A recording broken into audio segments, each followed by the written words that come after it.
Hay trabajos que te acostumbran al silencio, a los pasillos vacíos, a los secos, a las cosas que los demás ya no miran. Pero entre quienes limpian hospitales, oficinas o escuelas se cuentan historias que nadie debería escuchar. Porque cuando el turno termina, ellos son los únicos que aún están allí con lo que quedó. Bienvenidos a La Vaquera Galáctica, el podcast más macabro del oeste. Y les quiero dar la bienvenida a todos los que se han suscrito y a los nuevos también. Muchas gracias por suscribirse y les quiero también darle la invitación para que se suscriban y activen la campanita de notificaciones para que no te pierdas ninguno de los nuevos videos. Y también les hago la invitación para que me sigan en mis redes sociales, en Instagram, TikTok, Spotify también. Ahí me pueden escuchar en Spotify.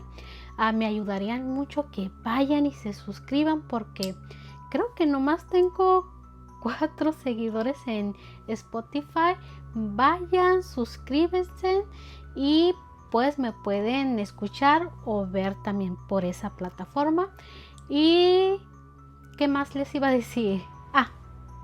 Y también les quiero dar la invitación a que me manden sus historias a este correo. Ahí me pueden escribir, ahí también todas sus historias que yo las estaré leyendo. Y bueno, dicho todo esto, ahora sí comenzamos con el video del día de hoy.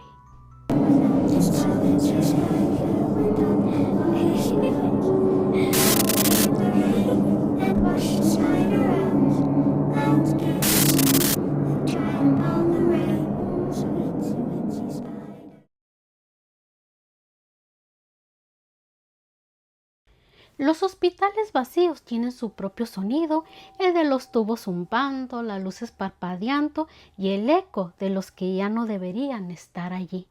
Esta es la historia de Lucía, una mujer que trabajaba como personal de limpieza nocturno en un hospital de Durango, donde su carrito de aseo nunca se quedaba quieto. Lucía llevaba 8 años limpiando hospitales. No era un trabajo fácil, pero le gustaba.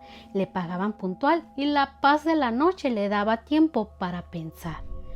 En el turno de la madrugada, todo quedaba en silencio. Los pasillos vacíos, el olor a cloro, el reflejo blanco de los tubos de luz en el piso encerado. Le asignaron el área vieja del hospital, una sección cerrada hacía tiempo por remodelaciones que nunca se completaron.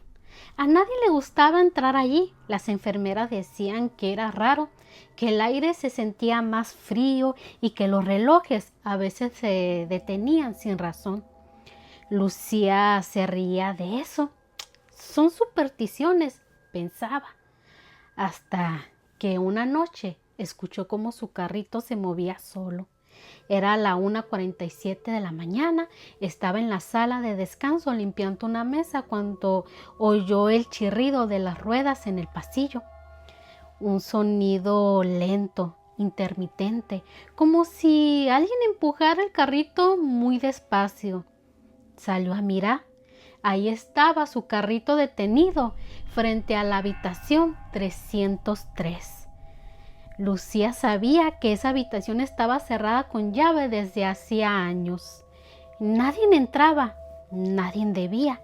Se acercó con cautela. La cubeta del trapeador goteaba dejando un rastro de agua limpia en el piso. Tomó el carrito, lo jaló de nuevo hacia el área principal, lo acomodó contra la pared y siguió trabajando. No le dio importancia hasta que volvió a escuchar el chirrido. El carrito había regresado otra vez frente a la puerta del cuarto 303. Esta vez el trapeador estaba recargado sobre la manilla de la puerta. Lucía sintió un escalofrío que le subió por la espalda.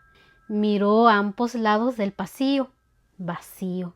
solo las luces fluorescentes parpadeando y el eco de su respiración. Decidió empujar el carrito con fuerza de regreso, con el corazón acelerado. Seguro el piso está inclinado, pensó, pero en el fondo sabía que no lo estaba. Esa noche soñó con ese pasillo, con el sonido de las ruedas girando despacio, con una sombra detrás de su carrito. A la siguiente semana empezó a notar algo más inquietante. Cada vez que llegaba al turno, la cubeta del trapeador ya estaba llena de agua. Ella nunca lo dejaba así. Los demás empleados lo notaron también. Seguro alguien viene a hacer limpieza de día, decían. Pero el supervisor juró que nadie usaba esa sección desde hacía meses. Una noche decidió grabar. Colocó su celular apoyado en el lavabo, apuntando hacia el pasillo. A las 2:03 de la mañana, mientras ella estaba limpiando otro piso, el carrito se movió solo, avanzando lento, recto, hasta detenerse frente a la habitación 303. Luego las ruedas giraron solas como si alguien invisible lo empujara desde atrás. La manija de la puerta tembló y después un golpe seco metálico. Cuando Lucía vio el video al día siguiente, se le heló la sangre. Detuvo la grabación, respiró hondo y decidió no decir nada. Solo quería terminar su turno y marcharse. Pero al regresar esa noche encontró la puerta 303 abierta, solo una rendija, pero lo suficiente para ver el interior. La habitación estaba completamente vacía, salvo por una cama de metal oxidada y encima de ella un trapeador apoyado de forma perfectamente vertical, seco, sin cubeta, sin rastro de agua. Lucía cerró la puerta temblando y se fue sin terminar el turno. Al día siguiente renunció. No quiso cobrar la última semana. Solo dejó una nota al supervisor. Ese carrito no lo toque, no es mío. Día después, otra trabajadora tomó su lugar. A los 3 días también renunció. Dijo que cada noche escuchaba ruedas recorriendo el pasillo y siempre se detenía frente a la habitación 303. El pasillo 3 sigue cerrado. Los nuevos empleados dicen que el carrito todavía aparece frente a la 303, a veces con el trapeador recargado en la manija y el piso recién lavado.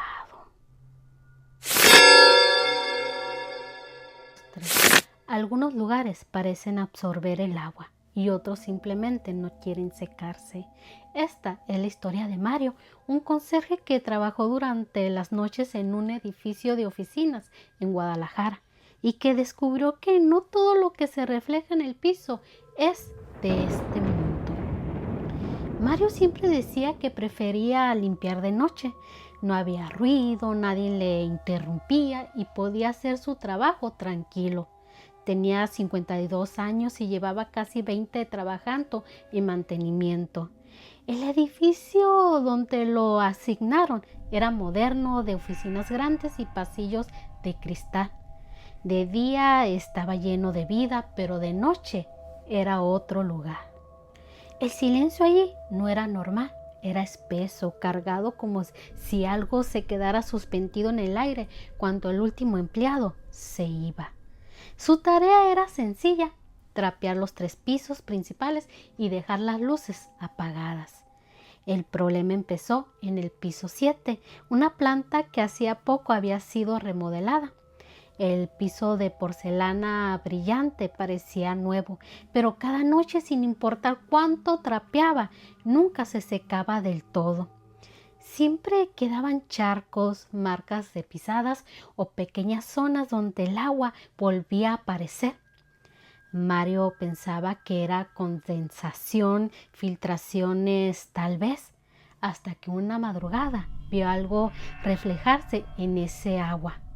Eran las 2:20 de la mañana. Acababa de terminar su ronda. Pasó el trapeador una última vez y se detuvo frente a la zona de recepción, iluminada solo por la luz de emergencia.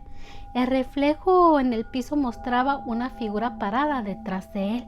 Alzó la mirada rápido, pero no había nadie. Cuando volvió a mirar al piso, las pisadas estaban ahí, mojadas, frescas, avanzando hacia la esquina del pasillo. Mario sintió un escalofrío. Revisó todo el nivel, pensando que quizá algún guardia había subido, pero estaba solo. Esa noche dejó el piso húmedo. No quiso regresar. A la siguiente madrugada decidió probar algo. Llevó un trapo seco y marcó una línea en el suelo con cinta. De un lado limpió con cuidado, del otro dejó el piso sin tocar.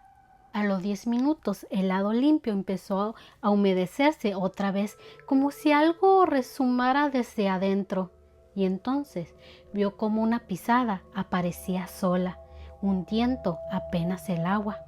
Una, luego otra, eran de pies descalzos. Mario retrocedió hasta la pared. No gritó, solo observó cómo las huellas cruzaban el pasillo y se perdían frente al elevador apagado. El agua se movía sola, formando ondas suaves como si alguien acabara de caminar por ahí. El supervisor le dijo que eran fenómenos de humedad.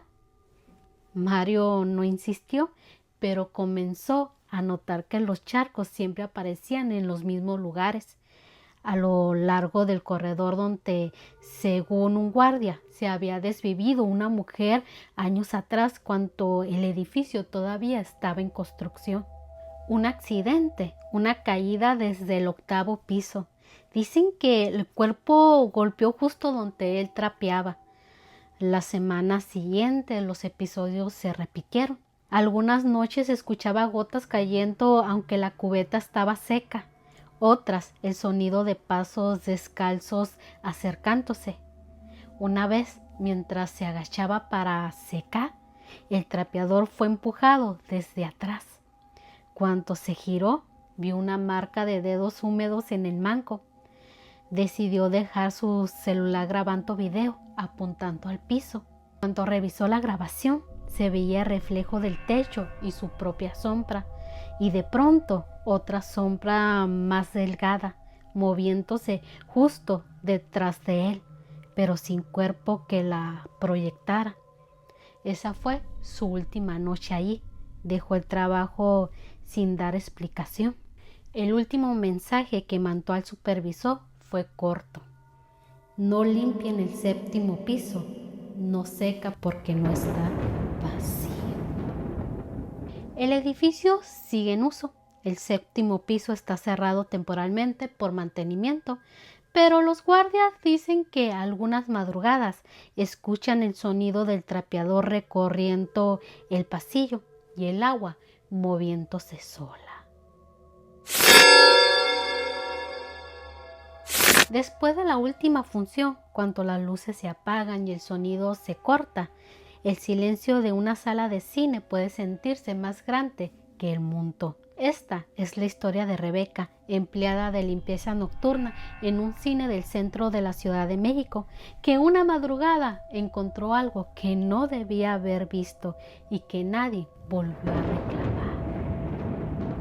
Rebeca tenía 26 años y trabajaba limpiando salas de cine desde hacía 3 años. Le gustaba el turno de noche. Decía que entre las butacas y el olor a palomitas se sentía acompañada, aunque el lugar estuviera vacío. Su rutina era simple: barrer los pasillos, revisar las filas, levantar la basura y vaciar los cestos. Pero había una sala que evitaba limpiar sola, la número 5. Nadie sabía por qué, pero los empleados decían que en esa sala se escuchaban cosas cuando apagaban las luces. El encargado del turno decía que eran los ductos del aire acondicionado, pero todos coincidían en algo: esa sala siempre estaba más fría que las demás. Una madrugada de domingo, Rebeca se quedó sola. Su compañero se había ido antes porque su hijo estaba enfermo. Eran casi las 2 de la mañana y le faltaba solo la sala número 5. Encendió su linterna, subió las escaleras entre las filas y comenzó a recoger los vasos vacíos. Todo estaba normal hasta que vio una bolsa negra recargada contra el asiento de la última fila. Parecía una bolsa de basura grande, cerrada con cinta. Seguro se les olvidó vaciarla, pensó. Cuando la jaló con el trapeador, la bolsa se movió. Apenas un poco, como si algo dentro se hubiera deslizado. Rebeca retrocedió. La linterna titiló. Por un momento dudó si había imaginado el movimiento, pero luego escuchó un ruido bajo, como un suspiro proveniente del interior. El aire se volvió espeso con un olor metálico entre dulce y oxidado. Dejó la bolsa y bajó corriendo. Buscó al guardia, pero el vigilante no estaba. En recepción solo había una luz encendida. Respiró hondo y decidió grabar un video para mostrarlo después al supervisor. Volvió a la sala 5 con el celular en mano. La linterna del teléfono iluminaba la bolsa desde lejos. No se movía. Rebeca se acercó despacio, el corazón retumbándole. Cuando estuvo a menos de 1 metro, vio algo sobresalir por una pequeña rasgadura, un mechón de cabello negro humano. Dejó caer el teléfono. El golpe del aparato rompió el silencio. Por un instante pareció que la sala entera exhalaba. El aire frío la envolvió y un sonido de plástico crujió a su lado. La bolsa tembló, hinchándose apenas como si algo respirara adentro. Rebeca salió corriendo, gritando. Bajó las escaleras, fue directo al vestíbulo donde finalmente encontró al guardia. El hombre subió a ver. Minutos después bajó pálido, diciendo: «Allá no hay nada». Ella insistió, le mostró el video, pero en la grabación solo se veía la sala vacía y su linterna apuntando al asiento, nada más. A la mañana siguiente, cuando llegó el gerente, ambos fueron juntos a revisar. La sala estaba limpia, sin bolsas, sin nada fuera de lugar. Solo encontraron una mancha oscura en la alfombra, húmeda, cerca del asiento del fondo. El gerente pensó que era refresco, pero el olor era distinto. Nadie quiso seguir revisando. Mandaron cambiar el tapete. Esa misma semana, un empleado nuevo comenzó a limpiar en ese turno. Una noche, mientras pasaba el trapeador por la sala 5, sintió que algo rozaba su pie. Al mirar hacia abajo, vio una bolsa negra arrugada en medio del pasillo. Pensó que alguien la había dejado ahí. La empujó con el pie y juró escuchar una voz adentro, apenas un susurro. «Ayúdame». El cine sigue funcionando. La sala 5 está abierta al público, pero el personal evita entrar de noche. A veces, antes de la primera función, los empleados encuentran una bolsa negra en el último asiento, vacía, pero todavía húmeda. Las escuelas de noche no suenan igual. Cuando los alumnos se van y las luces se apagan, los pasillos respiran distinto. Esta es la historia de don Ernesto, un intendente de secundaria en Sonora, que empezó a escuchar voces saliendo del lugar donde guardaba sus trapeadores. Don Ernesto llevaba más de 15 años trabajando en esa secundaria. Era un hombre tranquilo, serio, querido por todos. Siempre llegaba antes del amanecer y se iba pasada la medianoche. Decía que le gustaba limpiar cuando no había ruido, cuando el eco del pasillo era solo suyo. Su área era el edificio viejo, 3 salones, los baños y el pequeño cuarto de los trapeadores, donde guardaba cubetas, escobas y cloro. Esa puerta siempre permanecía cerrada, no por miedo, sino por costumbre. El lugar era pequeño, sin ventanas y el olor a humedad nunca se iba. Pero un día algo cambió. Todo empezó una tarde cuando el director le pidió quedarse hasta tarde porque habría junta. Ya eran casi las 9 cuando el último maestro se fue. Ernesto estaba barriendo el pasillo del segundo piso cuando escuchó un golpe seco, como si una cubeta cayera dentro del cuarto. Pensó que era el viento, aunque la puerta estaba cerrada. Se acercó, metió la llave y al abrir todo estaba en su sitio. Solo una cubeta se movía ligeramente girando por inercia. La detuvo con el pie, suspiró y cerró de nuevo. Pero al girarse escuchó un susurro detrás de la puerta, una voz suave, infantil que dijo: ¿puedo salir? Ernesto se quedó quieto, el corazón se le aceleró, volvió a abrir la puerta de golpe. Nada. El aire pesado olía más fuerte a cloro. Apagó las luces y decidió terminar su turno rápido. Las noches siguientes comenzó a escucharlo otra vez, siempre igual, un golpecito, el sonido de agua moviéndose y luego esa voz. A veces era un niño, a veces una niña, a veces solo un murmullo, como si alguien jugara con el agua dentro de las cubetas. El director le dijo que eran ratas o tuberías viejas.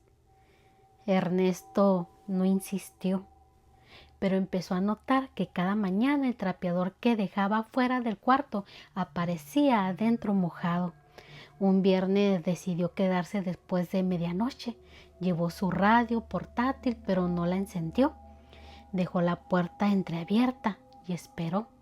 A las 12:47 escuchó el primer ruido, el rechinido del palo del trapeador arrastrándose por el suelo.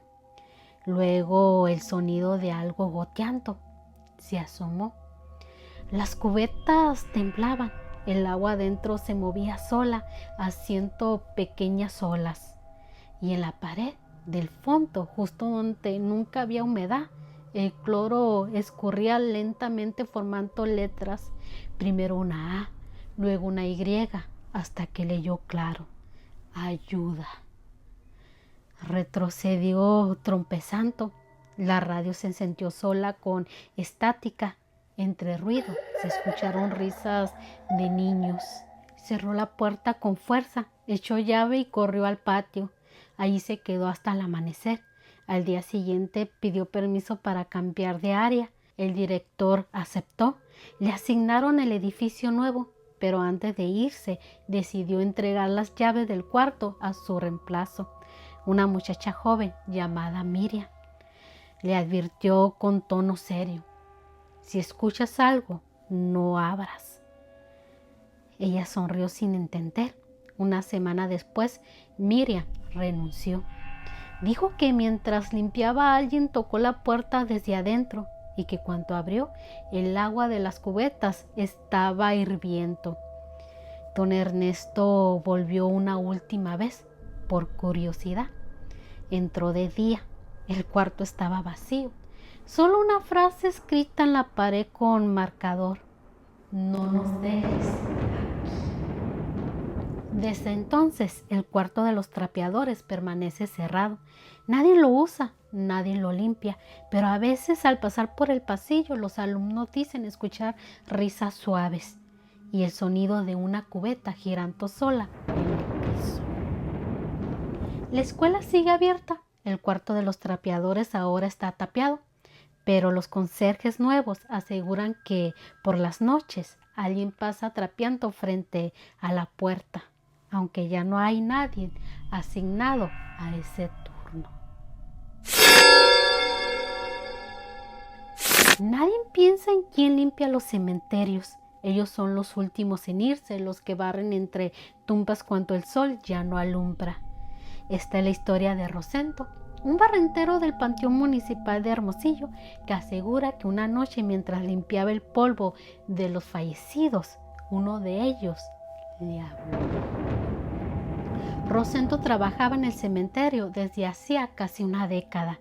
Decía que era un trabajo tranquilo: barrer los caminos, quitar flores marchitas, limpiar los nichos.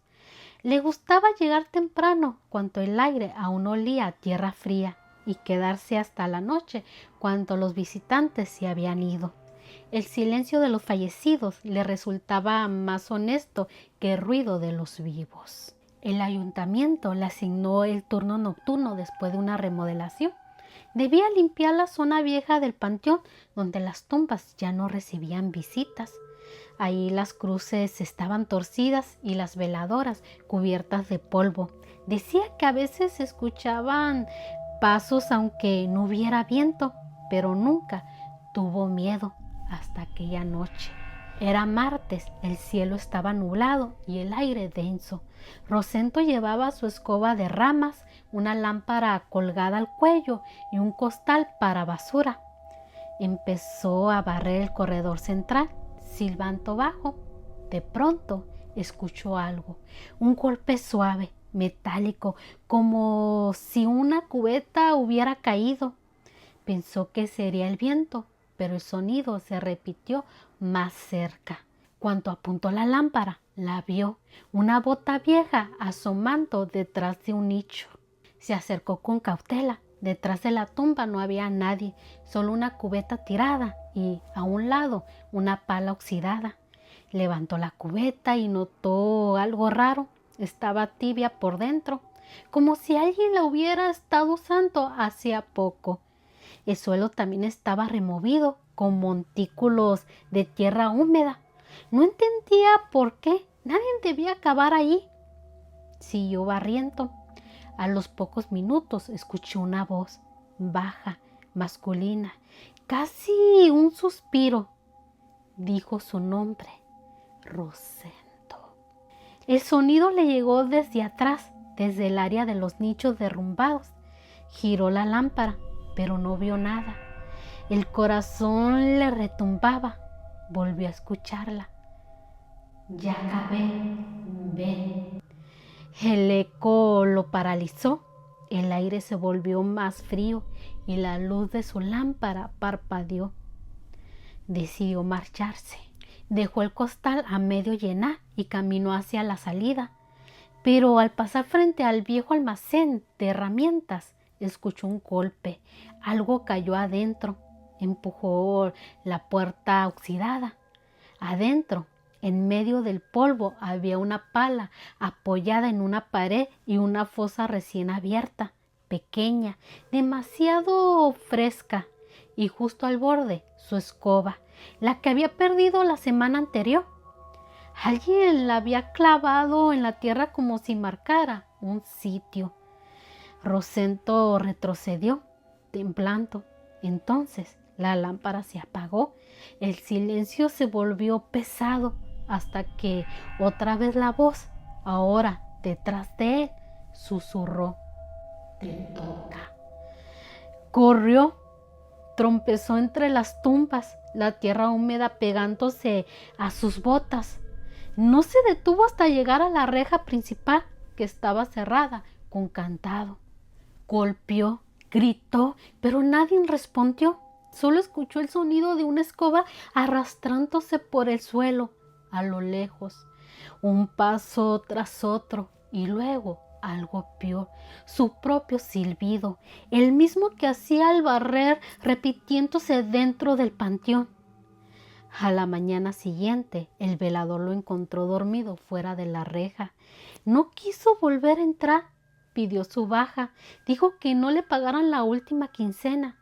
Solo dejó una advertencia: si oyen que alguien barre, no se acerquen.